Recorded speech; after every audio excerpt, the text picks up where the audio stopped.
Welcome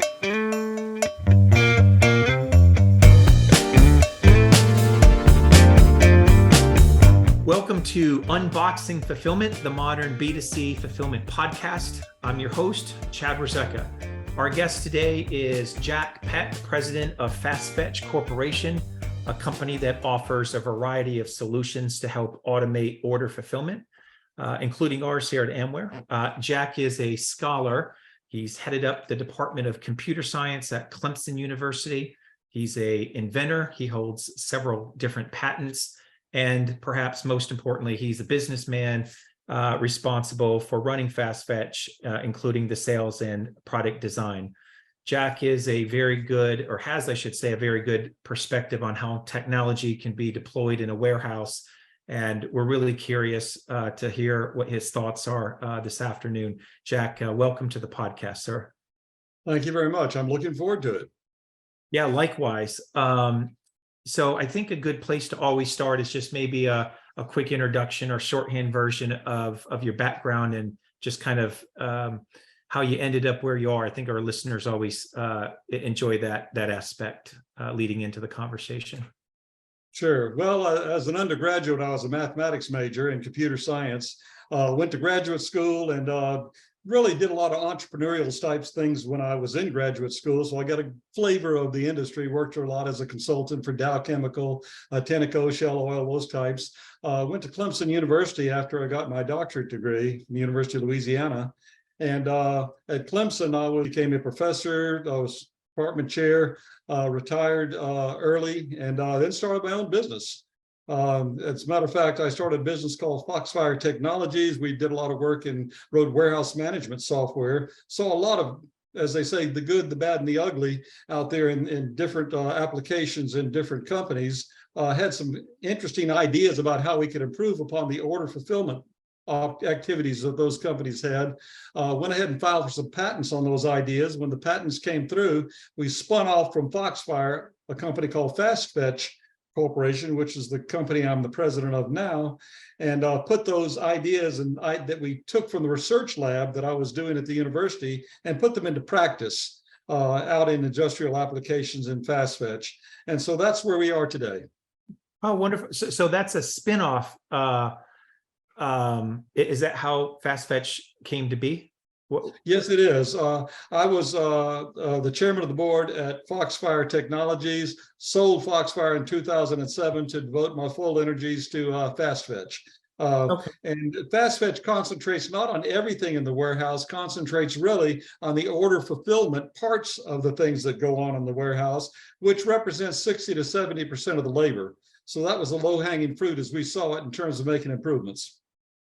So I think what I'm really interested to get your perspective on right off the bat, Jack, is throughout all that time that you spent, within the industry and have seen, as you just said, the good, the bad, and the ugly. What kind of mistakes do you see brands right now making as it relates to the selection process of selecting the right technology? Well, you have to have a lot of scars to really do it right. You learn from your mistakes. And we've seen some mistakes that people have learned from in the past. I can remember one company that we went to, they make costumes and party supplies. Well, as you might imagine, they're really, really busy about 2 months before Halloween when you're making costumes. So a lot of seasonality in their product. And so they had a system which used voice picking. And they had 40 voice units. Well, actually, they had 100 voice units at the time when we finally signed our contract with them. And their problem was they couldn't pick fast enough to satisfy that big bump of orders that they got right before Halloween. And matter of fact, they had to cut off their orders fairly early, like about a week before Halloween, so they could get them all picked before. They were leaving about $1 million on the table, simply because they couldn't get the orders out in time. So they replaced 40 voice systems, 100 voice systems with 40 carts. And those carts carried about 24 orders on each one, did batch picking. And there are lots of companies that can do batch picking now, but that one move actually allowed them to double their number of orders per day that they could pick, with, instead of having about 200 to 300 temp workers. They did it with 75 full-time people and got double the number of orders at the same time. So that shows you the kind of mistakes you can make when you buy things that really aren't as well suited to your problem as other technologies. And again, you learn from that. So in that, that's a good one. Yeah, so it's a great one. And that example, the costume company, so they selected voice picking and the right solution, you say was maybe all along was just a batched cart pick, and never Yes. had altogether in the voice applications. I'm not against voice picking. Voice is fine for a lot of things, but you can misapply it at the same time. You have to train the voice systems in your voice so it'll understand what words you're saying and what they mean. Secondly is that, there's a lot of ambient noise in warehouses with forklifts and other things going on. That presents problems with misrecognitions or non-recognitions.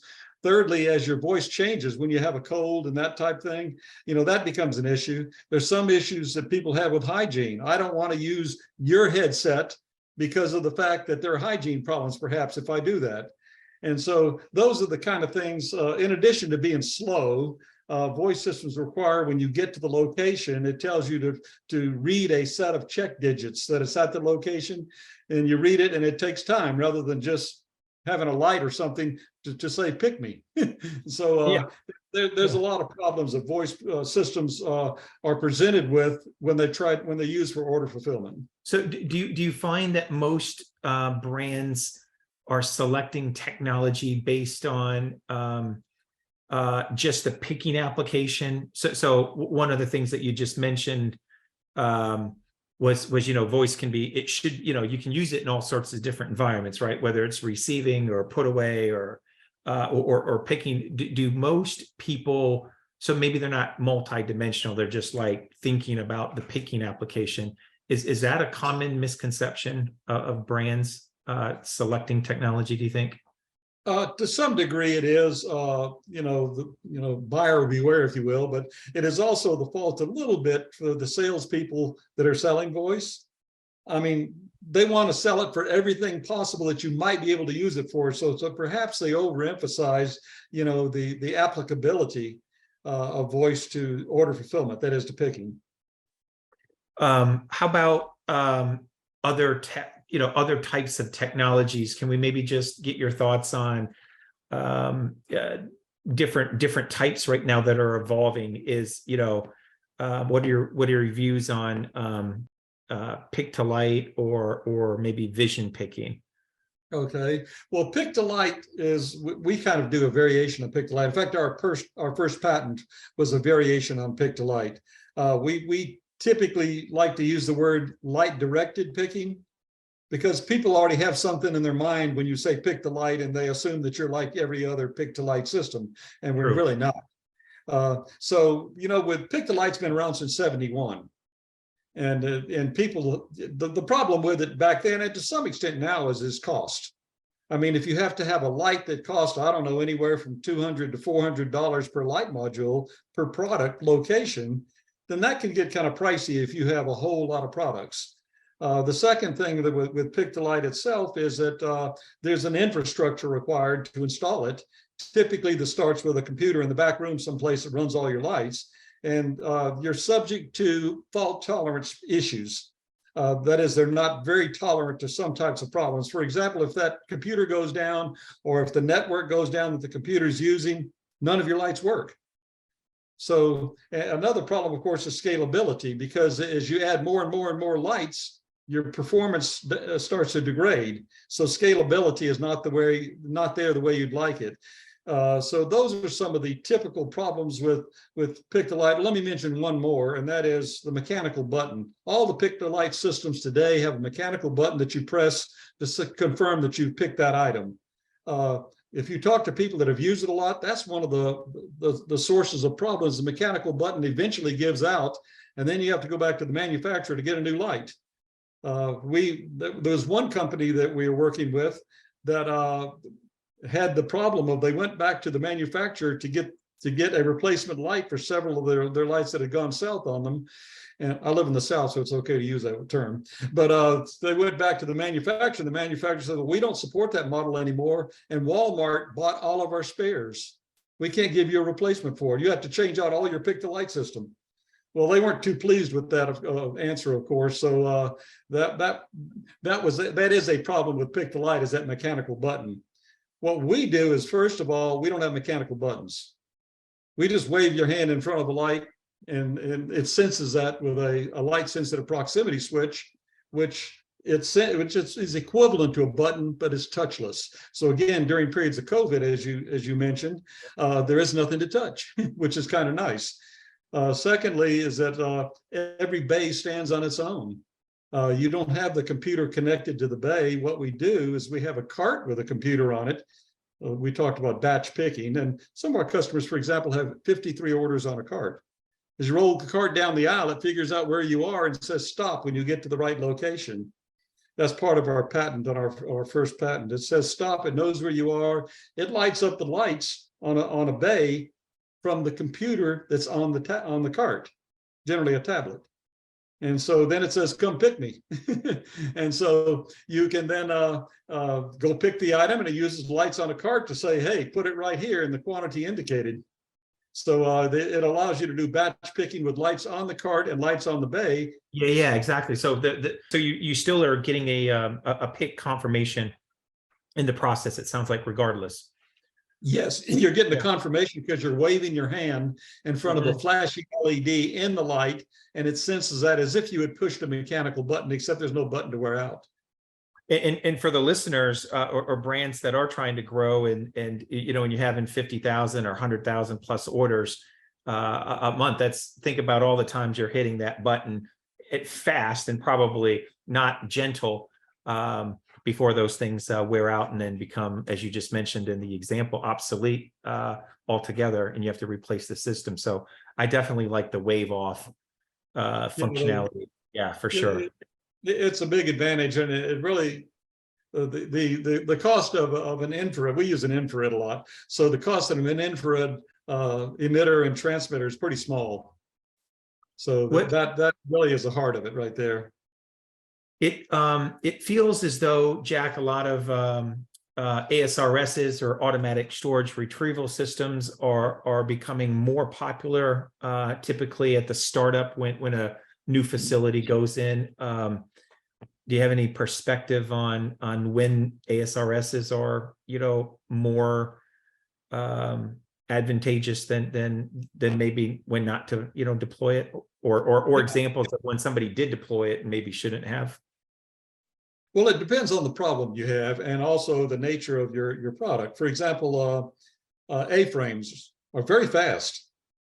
I don't know if you're familiar with A-frames, but A-frames this kind of looks like a pup tent, a real long one, maybe 50 yards long, and with a conveyor going down the center of it, and down the sides of the A-frame are products that are loaded. They have to be small typically. You're not going to put bicycles there, but so they have to be small products. And as the conveyor moves down the center of this big long pup tent, they actually dispense items into little subdivisions on the conveyor, which then will represent orders. Well, that's great if you have small products and you have the need to fill them very, very quickly, and you have of course, the resources to buy an A-frame. They're not cheap, as you might imagine. But again, if your A-frame goes down, you're out of luck. So the fault tolerance on A-frames is not particularly high. I went to one cosmetic company when their A-frame was down. Well, it was down because of the fact that it got all messed up in its dispensing. It was dispensing products that were going into the conveyor and under it rather than on it. And so anyway, but there can be problems with fault tolerance with high technologies if you're not careful. Carousels would be another example. Carousels are great if you're short on floor space, but they're typically pretty slow. They have to turn to the product that you need to pick. And if you're doing that, it's actually pretty slow. And if your product, often there are multiple carousels, which helps some because some of your products are in one carousel, some on another. So if you're picking products from one, it can be rotating the second carousel to the products that are needed from it. So there can be, speed there. But again, you're typically filling one order or very few at a time. And so it's slow compared to other techniques that might be out there. Similarly for vertical lifts, they're nothing but a carousel sitting on the side, if you will, with a vertical lift. AMRs are technologies now that are typically, well, oftentimes classified as ASRS types of things. And we can spend a lot of time talking about AMRs, autonomous mobile robots. They're AGVs on steroids, if you want to think of them that way, where you don't have to have the wire in the floor or the tape or that type thing. But there are some, I mean, I'm not knocking ASRS. They're really, really good for some applications, but they're not general purpose. You really have to look at the application and the resources and the needs and your budget to see whether or not they're good for you. What about kitting, Jack? So I noticed a lot of brands who do scale at some point or another start to expand their assortment and want to start getting into becomes a little heavy on kitting, right? That supports that growth. What type of automation are you aware of, if you are, on just kitting automation? That's another really manual and process that I don't always see a solve on. If I want to get paper plates for my party, and I want to get cups and hats and all of the Superman theme, perhaps, then I want to do a kit, if you will, that has different quantities of a collection of products that all need to go together into an order. So do you find like all these robotic arms and I guess in some instances AMRs, are those finding their way into the kitting automation solutions right now? They are in some specialized instances, but as far as general purpose, they still aren't there yet. And I don't think they're going to be there for, 10, 15 years even. I mean, you have a robot, a fixed arm that can pick something out and it can place it someplace. But it's going to have trouble with the end effectors picking up an eyelash and an anvil, perhaps with the same end effector. You're not going to do that, at least not for right now. A human can do that. Similarly, when they pick it, not only do you have to put it into a box, but oftentimes you have to position it in that box in such a way that it will be packed nicely, but by the time you get finished. Again, to try to minimize wasted space, and the arrangement and the vision and the dexterity and all of those other things that people can do, we're still not there with Robot Shed. And I think it'll be a long time before we will be there too. But it will happen. I'm not denying that it'll happen. But in the meantime, what are you going to do in the next 15, 20 years? Yeah, I think when you go to a lot of the trade shows, you see a lot of companies that are promoting it. But the one commonality I think that they all have is that dexterity. They'll show the concepts, and the robotic arm kind of reaches in there and tries to build, or pick it or kit it or whatever whatever the task is. But it seems like, a couple out of every 10 reaches, isn't quite perfect. And if you step back, you're like, man, the error rate on these are really, really high. Still, because of the dexterity isn't down yet. And if a human drops something on the floor, it can pick it up and put it back in the box. Exactly. You don't have the ability to reach down to the floor. Not going to do that. So, there are issues that still have to be overcome, and it'll be quite a while before they are overcome, I'm sure. Yeah. Until they can walk around like a human does and act like a human does, then it's still going to be a little bit of a problem. There'll be a AMR for that, picking up the stuff that the other AMRs dropped. Let's talk about the mobile robots that are really very, very popular nowadays, at least in the press and at the shore. I guess they're probably at ProMat. There were probably 20 or more AMR manufacturers. I think in practice today there are probably 3 or 4 that have any reasonable number of installations. Everybody else is trying to get on the bandwagon because it's popular. I don't want to use the word hype, but that's kind of what it is. They're being hyped more so than they are capable of. Today, if you'll look at the videos on those manufacturer sites, you'll see 2 types of operations with AMRs. One is that the AMR has, 4, 6, totes or boxes perhaps on the AMR, and they're rolling down an aisle and there's a person following it. And when it gets to the location where it needs picking, it'll stop and there'll be a monitor on the AMR which says go pick this particular item, and it'll tell you the number on the location, or perhaps even a picture of the item. And then you go over and you get the item and you bring it back over to the AMR, and there's a scanner built in, and they'll scan the barcode on the item to make sure you're getting the right thing. Then it will either tell you where to put it. In some cases, there'll be a light next to the, kind of like a pick the light. There'll be some LEDs which will light up next to a box or a tote, say put it right here. The other way that you see is that they will actually use colors. So maybe there's a green tote and a blue tote and a red tote and a yellow tote. So they will have a red screen, a blue screen, yellow, whatever. And then you'll put it in the tote corresponding to the color. So that's one way that you see AMRs being deployed.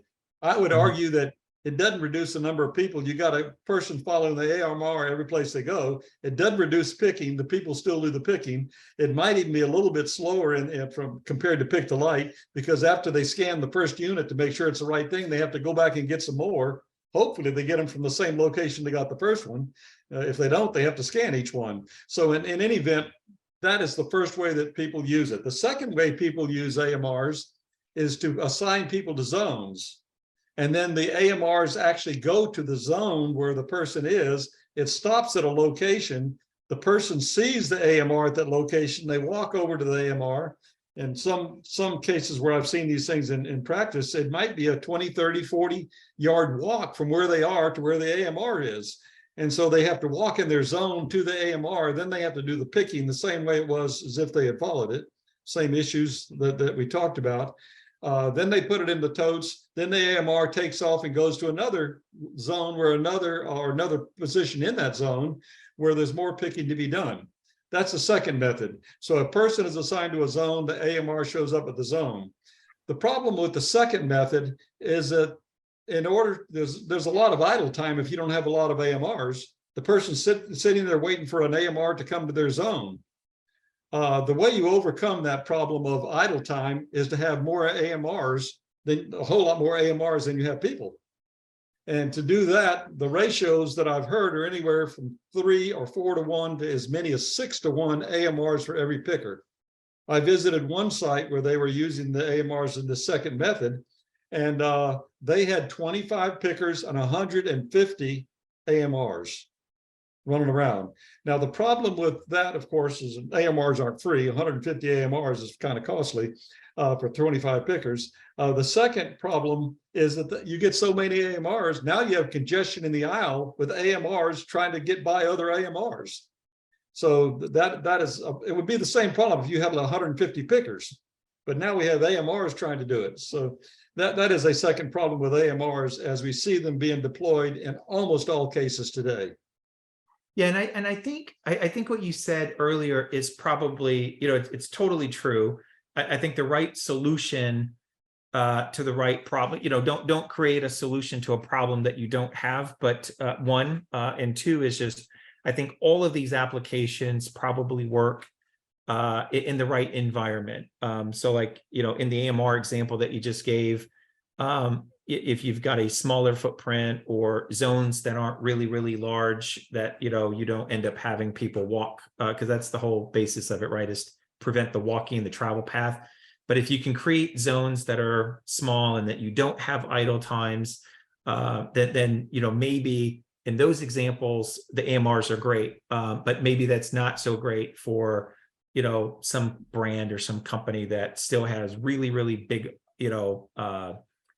zones, assignments, a lot of walking, large footprint. Then I would, totally agree that that's not the right solution. But I think it's do your homework and have a matrix and kind of, understand which they all offer something, but knowing what your problem that you're solving for, I think is, and not just chase the, the newest thing, but to really make sure you're selecting the right one. Are there, by the way, I was going to say, we have one customer that's using AMRs very effectively. And but as you said a few seconds ago, AMRs are good for taking something from point A to point B rather than the person. They're really good at that. So if your picking area, for example, is a long ways away from your packing area, maybe, then after you finish picking, then the AMR can take whatever, maybe a cart, maybe use it like kind of like a tugger, if you will. Can go and pick up a cart full of orders that someone's picked, take it over to packing, and then go back and maybe take another cart that's been prepped ready for picking and taking it back to picking at the same time. So those are really good applications. We have customers that are doing that very, very effectively. Now your people are spending more time picking and less time moving carts. Yeah, I worked in an organization one time where there was like an enormous amount of interleaving hours. Remember the RSR, the reserve replenishments and interleaving time, and that kind of stuff becomes less and less. But I'm curious, are there any emerging technologies right now that you're just really excited about that you think, or just maybe that intrigue you, that are coming into the market or already at market, that's catching your eye, or maybe another path you're working on? There have been a few things that have been tried in the past few years, and many of them fallen by the wayside. You remember Google Glass? They just discontinued them. They discontinued it. Why did they? Because technology never outpaced or never met the needs of other methods. So it's really picking methods that I would say are evolving and getting better versus the technology to support them. The Google Glass got to a point where you could look at a barcode and it would recognize it. The problem was that you had to sit there and look at it for 5 seconds before it would recognize it. And that to be still, and that'd be a great big barcode that took up, more than one location on the shelf. So, there are some technical issues that still have to be ironed out before that type of thing will become popular. And even then, once you recognize, how much faster is that than scanning? There are ring scanners now, which are becoming popular, which are basically hands-free. They can shoot from a distance. They're very reliable. They're not costly. So there are a lot of technologies like that are, I would say, they're not coming. They're here that people are now deploying with great success. So those types of things are here. I would say rather than the technology in terms of hardware that we're seeing coming into play, I think the methods by which we're using existing technology are evolving and becoming more effective and more accurate at the same time. If your problem is throughput, for example, then I can't put 50 orders on a cart and serpentine my way through a huge picking area, that might be a million square foot, where it takes me an hour to walk the perimeter. So you can't do that. So what do? Well, maybe what you do is you partition your huge picking area and I don't know, 10, 20, 30, different partitions, and at the same time you dispatch carts to pick portions of orders. In each one, in fact, portions of many orders, maybe 500 orders, while you're going through each one of those partitions or zones, you might call them. And so then we're getting parts of orders that are coming in totes for many, many orders. And then you're going to go to a put wall and consolidate those units into, or totes even, into cubby holes in a put wall, kind of like a mail room, with the slots in them, and using lights on the put wall, maybe LED lights. Which are very inexpensive now, but using those types of things to give you a new method of getting greater throughput. And of course, it doesn't take much time to walk for 20 people to walk each walking 5% of the picking area, rather than each person serpentining through the entire area. So again, those types of methods, and even hybrid methods, which use a combination of carts and put walls to take advantage of 80-20 rules and things like that. Even slotting. Slotting is something people like to do, but there are now methods of slotting where you don't need to slot once a month or once a quarter, but you can slot on every wave of orders without moving the product around. So there's some new ways of doing things that nobody had thought about before. And that was some of the things that I've been doing, that I took ideas out of the research lab. And in fact, some artificial intelligence we're using now to help create those kinds of solutions. Do professionals, in our industry, are they in danger of being left behind if they don't keep up with? We just, if they just don't keep up with the evolving technologies. We just went through, probably 15, 20 different types of technologies, and some listeners are like, they may understand and have heard of the terminology, but not, by any means experts in any of them. What do you what advice do you have for professionals who are not yet converted into that to that new language that we operate in today? Well, as an educator, I'm always in favor of people, continuing to grow in their knowledge, and cutting edge is great. But there's a balance between me growing in my knowledge and what are the goals of the company. There's a little bit of a trade-off there. If I think a company ought to provide their employees with time to stay on top of things. But on the other hand, they need to do their job as well. I've got to stay in business while they're doing that. So and if I'm doing it for the right reason, if I'm staying abreast of technology to help my company and they're providing me time with it, that's one thing. If I'm growing in my knowledge so I can find another job, then that's another thing. So that's a little bit of a problem. The guy learns too much, and then I know that I worked for a company that was installing one of the huge major, and I won't mention it, it's a German firm that makes ERPs. And the employees, I talked to a fellow that said, I want to learn all about it and be on the cutting edge, because when my next job comes along, I want to be able to go out there and get it. Well, that's kind of the wrong reason. His company didn't educate him in that product so he could find another job. Right. Jack, this has been fantastic. I really appreciate you coming to the podcast. Where can people go to find more about you or FastFetch? Well, we have our website, www.fastfetch.biz. That's Baker Indigo Zebra on the end.